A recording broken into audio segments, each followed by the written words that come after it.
Bueno, comenzó la grabación, así que estamos grabando la clase de hoy de IPO, ¿sí?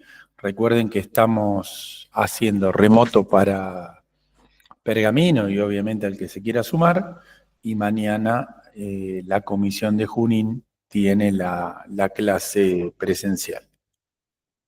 Estamos trabajando con la parte de los patrones, ¿sí? En la clase pasada estuvimos viendo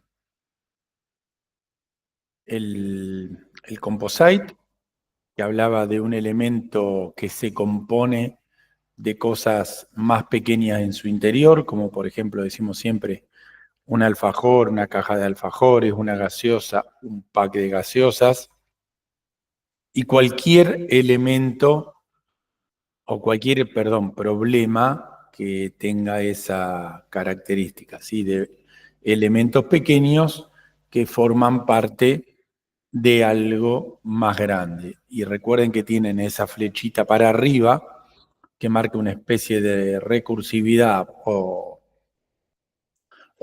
de volver a empezar, porque yo podría tener un alfajor, una caja de 6 alfajores y muchas cajas de 6 alfajores adentro de una caja más grande de alfajores. Y entonces por eso da esa sensación de que vuelve a rellenarse con otros elementos, pero siempre el elemento individual termina siendo único y ese es el que le vamos a consultar, por ejemplo, para pedirle el precio o el peso o demás. Siempre recuerden que en este cuatrimestre estamos introduciéndonos al tema patrones de forma un poquito teórica y más que nada para empezar a conocerlos y empezar a hacer alguna pruebita con el código, ¿sí? En el cuatrimestre que viene vamos a hacer una programación más exhaustiva y los tenemos que ver a todos y aprenderlos a todos. Entonces, vimos el composite, vimos el singleton, que se refería a cuando necesito crear una única instancia de un objeto, por ejemplo, para hacer una cola de impresión o una conexión a la base de datos. Esperen que preguntaron en el chat.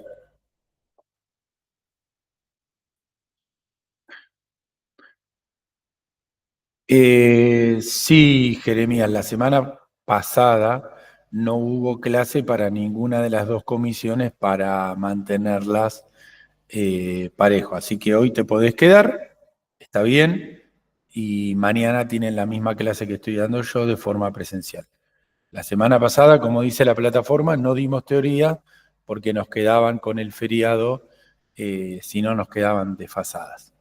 Entonces, repito, vimos el singleton, vimos el composite y vimos el observer, ¿sí? Ese dibujito que está con el binocular, donde el observer lo que trata de explicar o de representar es cuando nosotros estamos trabajando.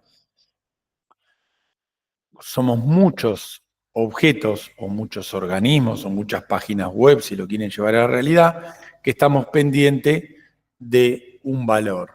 Puede ser, como usamos en la clase de teoría de Junín, puede ser el valor del dólar, puede ser el pronóstico del tiempo, cualquier elemento que hay muchos mirándolo y cuando éste cambia, lo que hace es nos avisa de su cambio.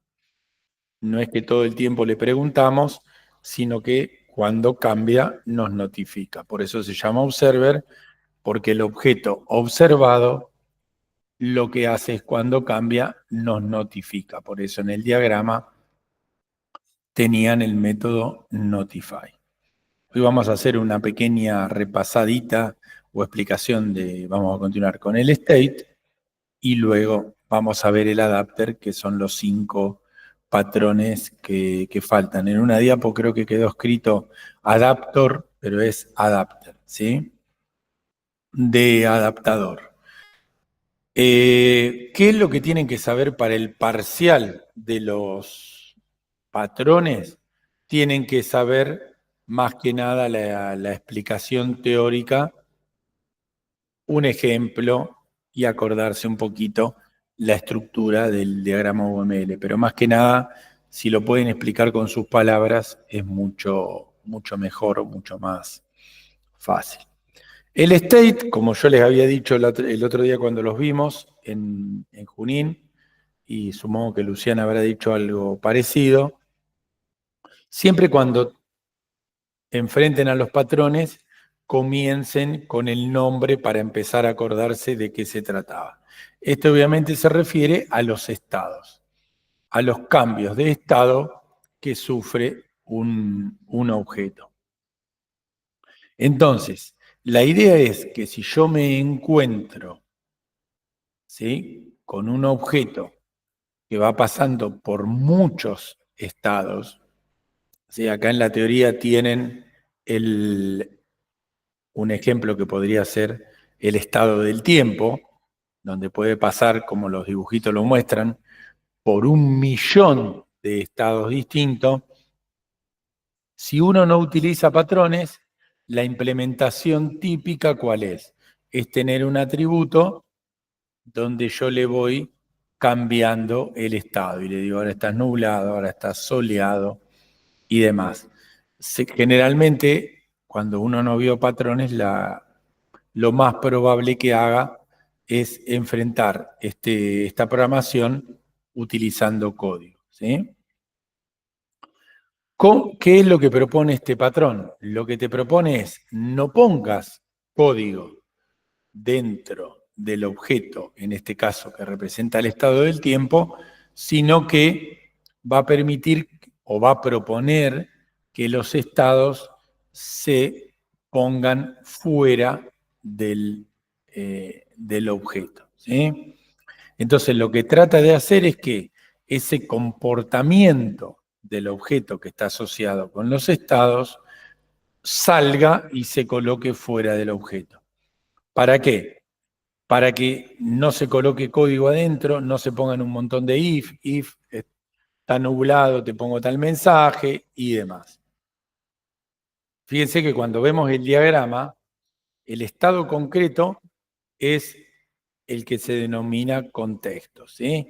Y lo que se hace es, se genera una clase separada y abstracta que se denomina estado, y dentro de esa clase, como clases hija, se van creando todos los estados que sean necesarios para ese objeto, digamos. Es un cambio de funcionamiento. Sí, hay, como dice Leopoldo, podrían asociarlo con la máquina de estados, ¿sí?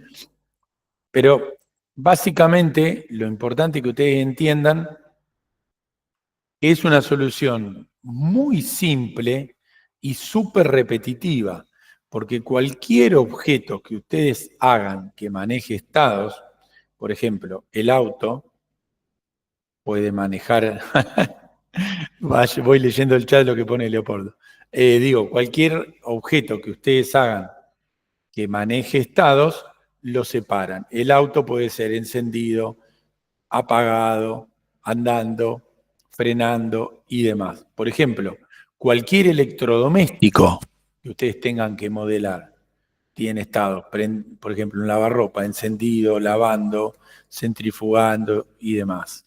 El estado del tiempo, como vimos recién en el ejemplo.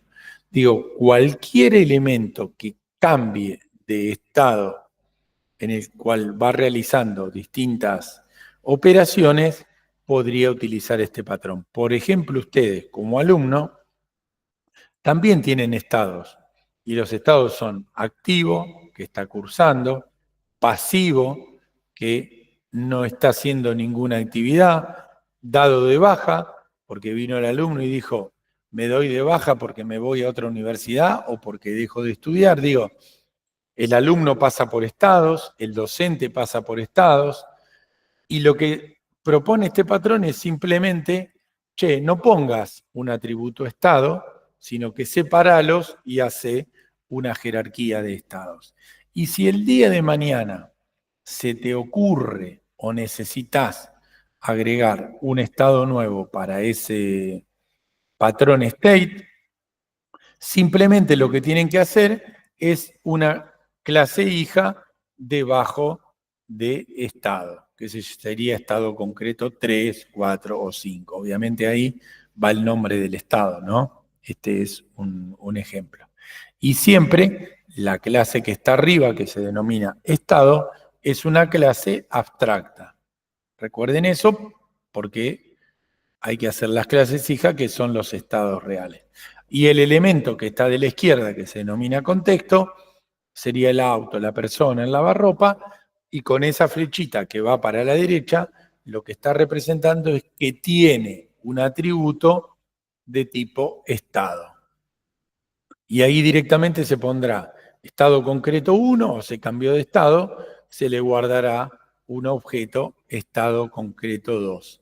Es muy interesante este planteo porque lo que te permite hacer es que el objeto que está del lado izquierdo, que es el que cambia de estado, simplemente va teniendo en esa variable un objeto del otro estado.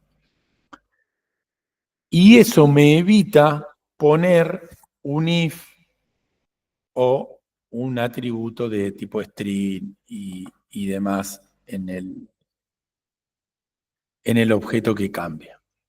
Ahí lo que puso Franco en el chat es tal cual para eso, porque hay muchísimos objetos que pasan por muchos estados a lo largo del programa. Y si ustedes lo empiezan a pensar como un objeto que tiene estados, en montones de cosas aplica este patrón. Incluso, complementando lo que dice ahí Franco en el chat, vos podés crear un objeto que tenga dos estados, como este.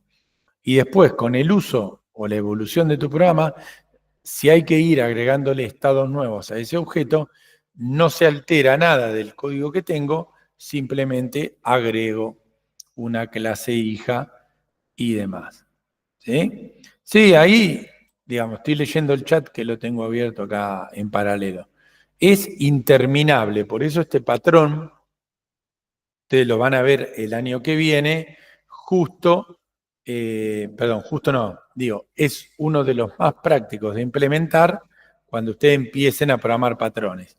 Este y el composite, que es el que yo le decía, hacer un alfajor, una caja de alfajores, una gaseosa, un pack de gaseosas. Son los más fáciles de comenzar a programar, ¿sí? Esperen que ahí se me movió la diapositiva. ¿Alguna pregunta, algo que se les ocurra de este patrón? Además de lo que fuimos poniendo en el chat. No, el año que viene no van a desarrollar juegos. ¿Quién está preguntando que se me corrió? Leopoldo. No, no.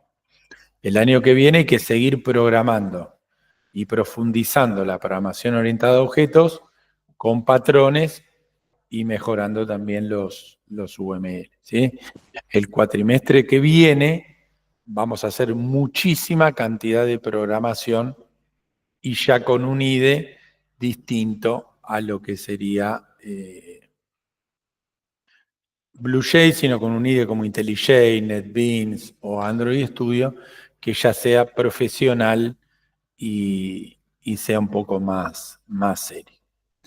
Bueno, patrón número 5, el último que vamos a ver en la materia, y recuerden que tienen que poder definirlos y ejemplificarlos en el parcial, ¿sí?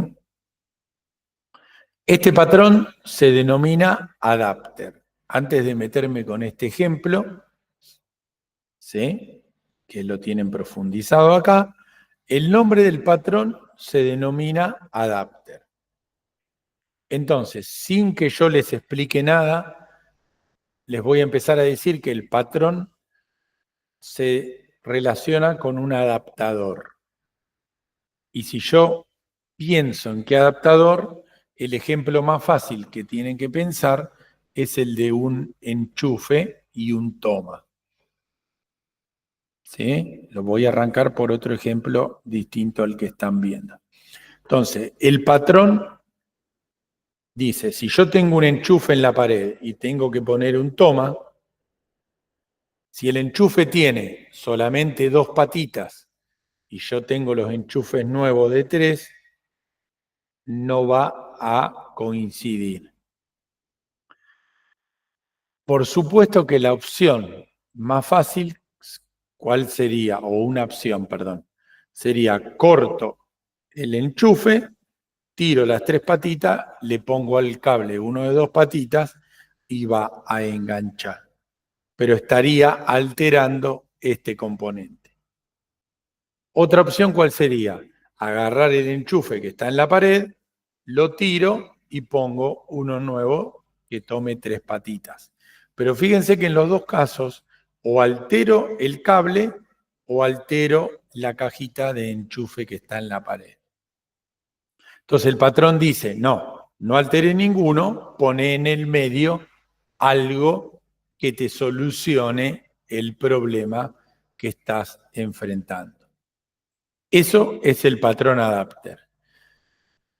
Aplicado esto a la teoría de objetos es, objetos siempre te dice, cuando vos tenés que conectar 2 objetos, hago el dibujo del enchufe, digamos, que no coinciden, ¿qué es lo primero que trata de hacer un programador?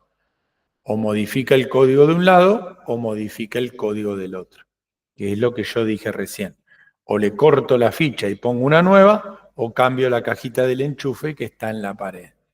Y la teoría de objetos dice, si eso yo lo aplico a código de programación, dice, siempre que tengas un programa funcionando, lo que tenés que hacer es evitar cambiar el código de este o cambiar el código de este. ¿Por qué? Porque si yo estoy en el contexto de un programa que ya está funcionando, si yo cambio la cajita del enchufe, o sea, el código de este, puede haber otros que se quieran conectar y dejen de funcionar, que ya estaban bien. Y si corto la ficha y le pongo una distinta, por ahí esto yo lo quiero llevar y enchufar en otro lado y no va a coincidir. Eso aplicado a objetos quiere decir, nunca tenés que modificar o alterar los métodos que ya tenés programados en un objeto, porque cuando estás en un contexto muy grande, no sabes eso dónde termina pegando. No es cambiar el método y listo, ¿sí? Entonces, eso es lo que propone el... Estoy leyendo el chat. Más o menos. Estamos hablando siempre en un contexto donde tengo muchos objetos dando vueltas, ¿sí? Entonces el patrón, con su nombre, dice, che, pone algo en el medio para que estos dos se conecten y coincidan. La típica o el típico adaptador que yo compro para enchufar una zapatilla o un electrodoméstico a la pared. Ese adaptador es una porción de código que pongo en el medio. En el ejemplo que ustedes están viendo, que ya habíamos usado en ocasiones anteriores, el tema del editor gráfico, si yo me tomo un ratito para analizar ahora sí este UML, podemos decir que tenemos una clase que se denomina gráfico, que obviamente es abstracta, porque si yo quiero hacer un gráfico, tengo que elegir alguna de las de abajo. Tengo, ¿qué tipos de gráfico tengo? Tengo una línea o un círculo o un texto y tengo una clase compuesta dibujo que sube la flechita. Acá tendría un patrón composite, ¿sí? Donde yo digo, un dibujo se compone de líneas, círculos o texto. Y supónganse que yo tengo esto funcionando, ya está todo prolijo, está todo armadito, y viene alguien y me dice, che, tenemos que agregar una nueva clase a esta jerarquía. Noten, antes de que yo cambie de ejemplo, que todas tienen el método dibujar. ¿Por qué? Porque la clase de arriba es abstracta y las de abajo, cada una implementa su forma de dibujar. La primera sabe dibujar una línea, la otra un círculo y la otra el texto. Y acuérdense que al llamarse todos los métodos iguales, lo que estamos aplicando es polimorfismo, ¿sí? A cualquier clase que sea un gráfico, yo le digo, che, punto dibujar, y la puedo dibujar. ¿Qué pasa si tengo que agregar una clase nueva que interactúe en este módulo, pero no la hice yo? Alguien me va a dar una clase hija para poner como hija de gráfico, pero no la hice yo. ¿Por qué hago hincapié en que no la hice yo? Porque no le podría modificar el código. ¿Qué le va a faltar a esa clase hija? Ahora lo vamos a ver. Esperen que tengo que hacer los cambios de pantalla. A esa clase hija me voy a manejar con el dibujo para que lo vean bien. Quiero agregar la clase foto. Picture. Que, insisto, no la hice yo. Entonces no la puedo modificar. ¿Y qué le pasa a la clase Picture? En lugar de tener el método dibujar, tiene un método que se llama show. No coincide. ¿Sí? Si yo la pongo como clase hija de gráfico, lo primero que me va a decir el IDE, che, tenés que hacer el método dibujar. Y yo voy a estar en un problema porque voy a decir, no, sí, todo bien, pero yo a la clase Picture no le puedo modificar nada. ¿Por qué no le puedo modificar nada? Porque me la dieron, es de otra empresa, no la puedo tocar, solamente la puedo usar. Pasa mucho en objetos. En nuestra vida diaria, meter una clase que no se puede alterar. Entonces, ¿qué es el patrón adapter? Es poner algo en el medio que conecte mis enchufes. ¿Y qué es lo que me propone el patrón? Bueno, vos tenés que meter esa clase picture en algo tuyo que no encaja, hacela fácil. Poné una clase foto, tuya, la creaste vos, le pones el método dibujar, que al ser una clase hija de gráfico, estás obligado a colocar, ¿sí? Y el método dibujar de foto simplemente lo que hace es llama al método show de picture. Cumple con la especificación de implementar esa clase hija, ¿sí? Esa clase hija de gráfico, implementa el método dibujar como la jerarquía de clase hija lo obliga, y adentro termina ejecutando al objeto picture con su método show. Entonces hacemos ese efecto de adaptador.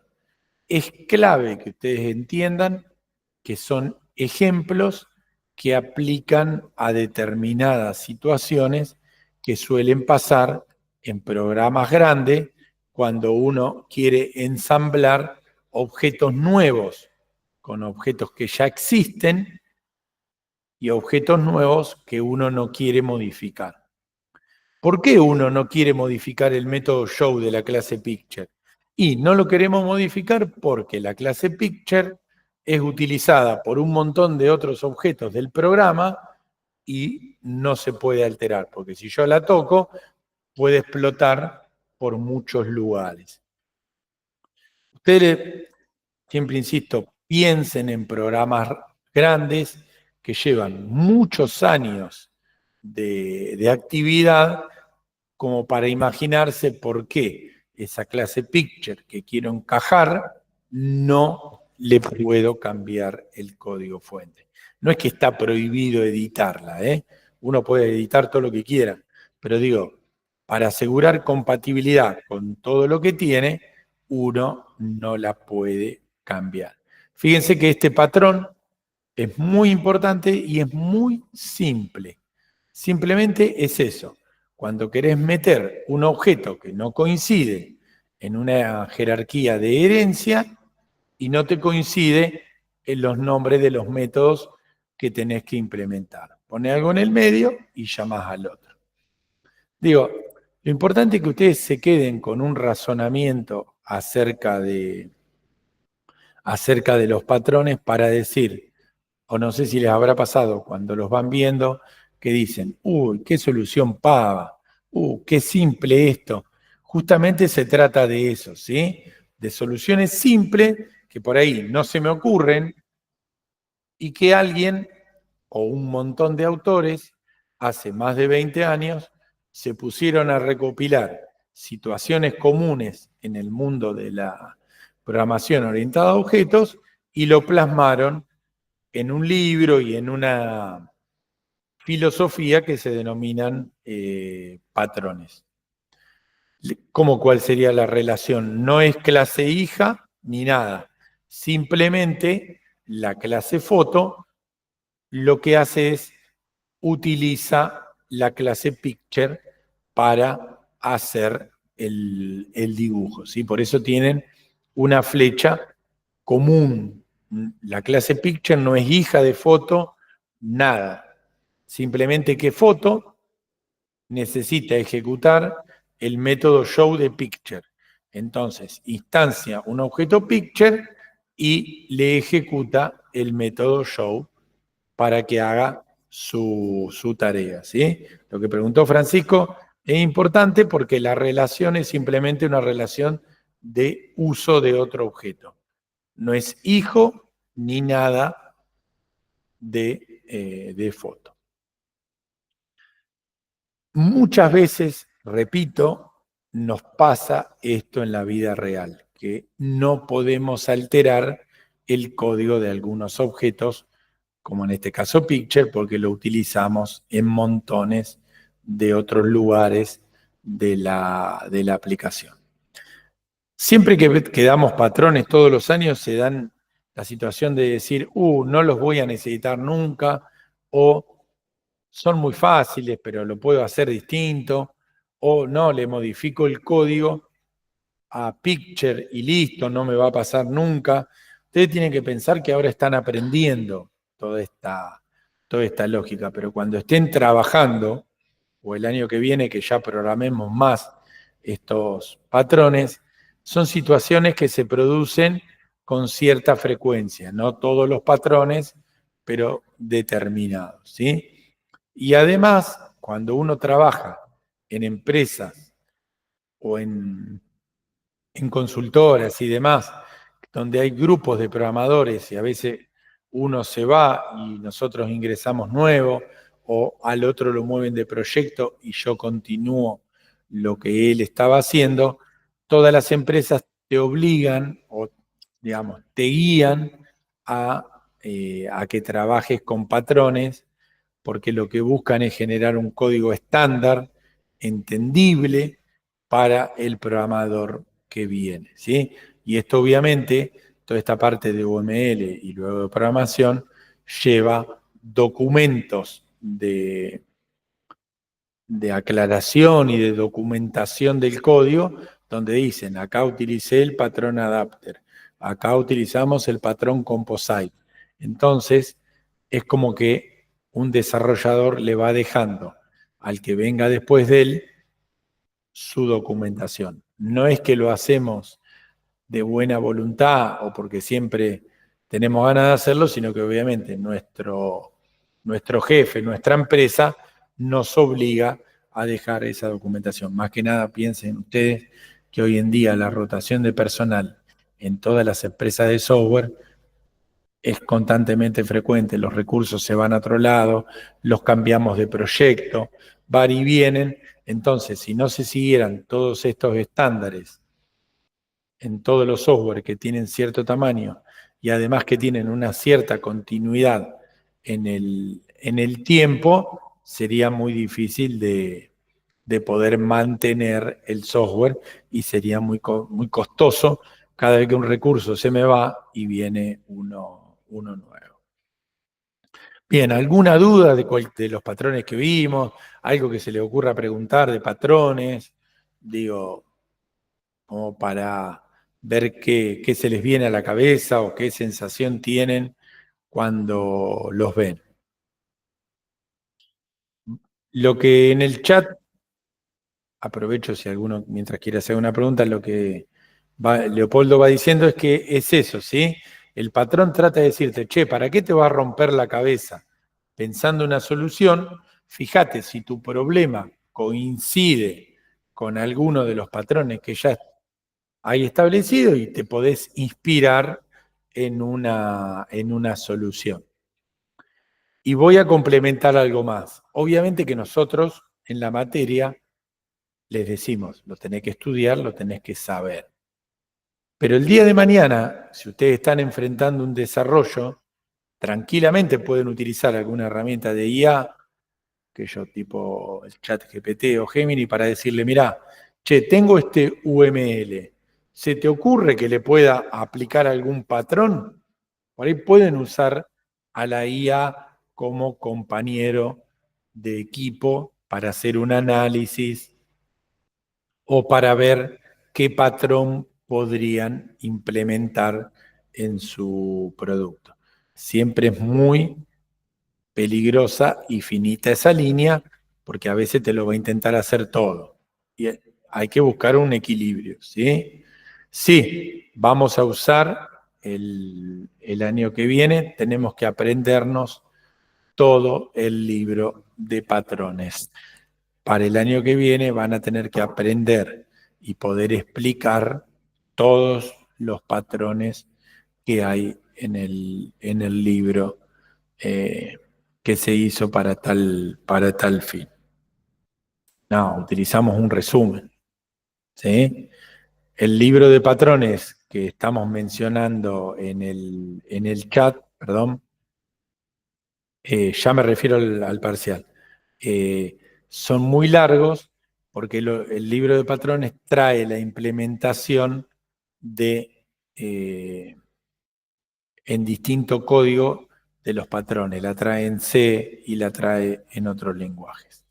Tema parcial, el parcial es cuando figura en la plataforma, ¿sí? El primer parcial es la fecha que figura acá en la plataforma, el 30 de octubre. Esperen que voy a dejar de compartir esto y lo comparto por si alguno no lo tiene presente. El primer parcial ya lo tienen cargado en la plataforma en la semana del 30, ¿sí? Nos debe faltar modificar el cronograma, pero guíense por la fecha que tenemos cargada, es acá. ¿Sí? Fíjense que ya tienen cargado. Primera fecha, 30, la semana del 30, una semana en el medio para mostrar y hacer consultas, la semana del 13, el primer recuperatorio, una semana en el medio para devolver, resolver y hacer consultas, y la última semana de noviembre es la última fecha, ¿sí? Así, todo lo que aprueben la cursada pueden rendir sin problemas en la mesa de diciembre. Lo único que se tienen que fijar, que obviamente nos vamos a ir viendo, es en Pergamino les va a tocar el sábado la primera fecha, la toma Nelson. Así que ustedes no tienen duda. En Junín, que son muchos más alumnos, vamos a estar los 3 profes tomando y siempre hay que mirar si es jueves o viernes, según nos podamos organizar. Pero sí, guíense siempre por la plataforma, ¿sí? Siempre recuerden que la guía es la plataforma. Así que bueno, ahora nos queda el sábado y el lunes, el sábado en Pergamino y el lunes en Junín, vemos la práctica que sigue. ¿Sí? Acá ya lo tenemos habilitado. Esperen que nos viene la práctica número 5. ¿Sí? Por más que dice 20, ya la empezamos el sábado en Pergamino y el lunes en Junín. Esta práctica está incluida en el parcial. Esta es la última práctica que está incluida en la evaluación de la semana del 30. Una aclaración que siempre suelen preguntar. El que apruebe el parcial en la primera fecha, a principios de noviembre, puede decir, ya estoy libre. ¿Sí? Pero tienen que seguir, ahí te contesto, Franco, tienen que seguir concurriendo al horario de práctica, porque las prácticas 6 y si entra a las 7 también, van a incluirse en el final y se van a incluir en las otras fechas del parcial. En el parcial entra hasta la práctica 5. ¿Sí? Ahí lo que preguntó Ana Paula en el chat, entra hasta la práctica 5. Nada, tranquilo. Esperen que quiero leer la consulta de Franco que me decía del state.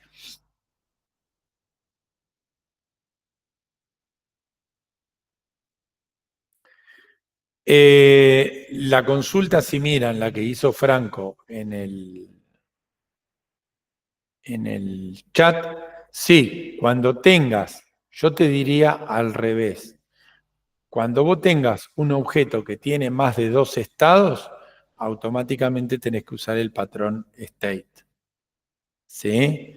Es mucho más fácil programar muchos estados como clase hijas que ir tocando el código de la clase principal. ¿Sí? A veces lo que pregunta Franco no lo medís por la cantidad de código que te represente una solución o la otra, sino que lo medís por la prolijidad y por la calidad del desarrollo. ¿Sí? Hacer un objeto con el patrón state, si tiene más de 2 estados, es mucho más prolijo y demuestra un nivel de programación mucho más alto que si no usaste el patrón state y tenés todo metido en un atributo en la clase. ¿Sí? No lo midan por la cantidad de código, sino sí mídanlo por la calidad, y siempre se va a decir que el uso del patrón hace que tu código pueda crecer más libremente y con menos modificaciones. ¿Sí? Siempre piénsenlo así, ¿eh? Usar el patrón no es que escribís menos código, sino que tu desarrollo queda más prolijo, más escalable, o sea, con posibilidades de crecer mucho, mucho más. ¿Sí? Tengan cuidado, me gusta la pregunta que pusieron ahí, que puso Franco, porque uno suele pensar que el patrón te hace ahorrar código. En realidad eso no es correcto, sino que te hace producir código más prolijo, de más calidad y más escalable o más ampliable. ¿Sí? Pero no tiene relación con la cantidad de líneas de código que yo tengo que escribir. ¿Sí? Bueno, gente, la semana que viene hacemos una clase de repaso total de la teoría y en 15 días tenemos la evaluación parcial. Práctica 5 incluida en el parcial. Repito, ahí lo que preguntó Ana Paula, si no quedan dudas, práctica 5, que es la que comenzamos ahora, está incluida en el parcial. Y al que no apruebe en la primera fecha, después se le va a agregar la práctica 6, que nos falta ver, obviamente, como demoran en la aprobación, van a tener una práctica más.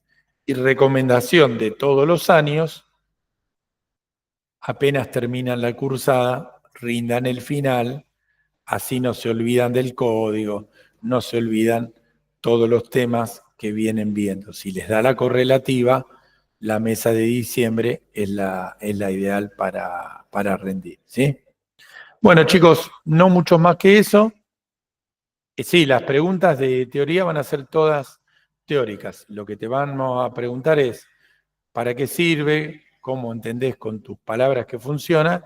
Y un ejemplo de uso o de aplicación. Pero todo teórico lo del patrón, ¿eh? Así que bueno chicos, nos veremos la semana que viene, que nos falta cargar el día para el repaso y después al parcial. Así que a meterle con la práctica para no atrasarse. Gracias por todo y ya nos estaremos viendo. Hoy fue remoto, después más tarde, cuando se genere la grabación, se la subo, así al que no se pudo conectar lo puede ver, ¿sí? Bueno, cierro la grabación.